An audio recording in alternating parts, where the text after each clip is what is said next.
Hi అండి, మీ Srinivas. So మనం Pavani joint వెంచర్లో ఉన్నామండి. హెచ్ఎండి వాళ్ళు స్వయంగా డెవలప్మెంట్ చేస్తున్నది. సో ఈ ప్రాజెక్ట్స్ని పూర్తిగా ఎన్సీసీ వాళ్ళు, నాగార్జున కన్స్ట్రక్షన్ కంపెనీ వాళ్ళు డెవలప్మెంట్ చేస్తున్నారు. సో వాటితో పాటుగా 12 పార్క్స్ ఇస్తున్నారండి. 12 పార్క్స్లో కూడా వచ్చి అర్బన్ పార్క్స్ డిపార్ట్మెంట్ డెవలప్మెంట్ చేస్తుంది.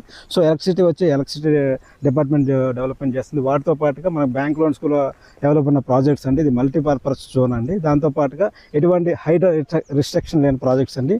పూర్తి వీడియో కోసం సో కింద వచ్చేసి మాకు లింక్ ఇస్తామండి. మీరు సో లింక్ ద్వారా మీరు చూడొచ్చు. లేదా ఇంకెటువంటి డౌట్స్ ఉన్నా కానీ స్క్రీన్ మీద నా నెంబర్ ఉంటుందండి, మీరు కాల్ చేయొచ్చండి. సో పూర్తి వీడియో కోసం ప్లీజ్ లైక్, సబ్స్క్రైబ్ మన ఛానల్. Thank you. హాయ్ అండి, మీ శ్రీనివాస్. సో మనం పావని జాయింట్ వెంచర్లో ఉన్నామండి. హెచ్ఎండి వాళ్ళు స్వయంగా డెవలప్మెంట్ చేస్తున్నది. సో ఈ ప్రాజెక్ట్స్ని పూర్తిగా ఎన్సీసీ వాళ్ళు, నాగార్జున కన్స్ట్రక్షన్ కంపెనీ వాళ్ళు డెవలప్మెంట్ చేస్తున్నారు. సో వాటితో పాటుగా 12 పార్క్స్ ఇస్తున్నారండి. 12 పార్క్స్లో కూడా వచ్చి అర్బన్ పార్క్స్ డిపార్ట్మెంట్ డెవలప్మెంట్ చేస్తుంది. సో ఎలక్ట్రిసిటీ డిపార్ట్మెంట్ డెవలప్మెంట్ చేస్తుంది.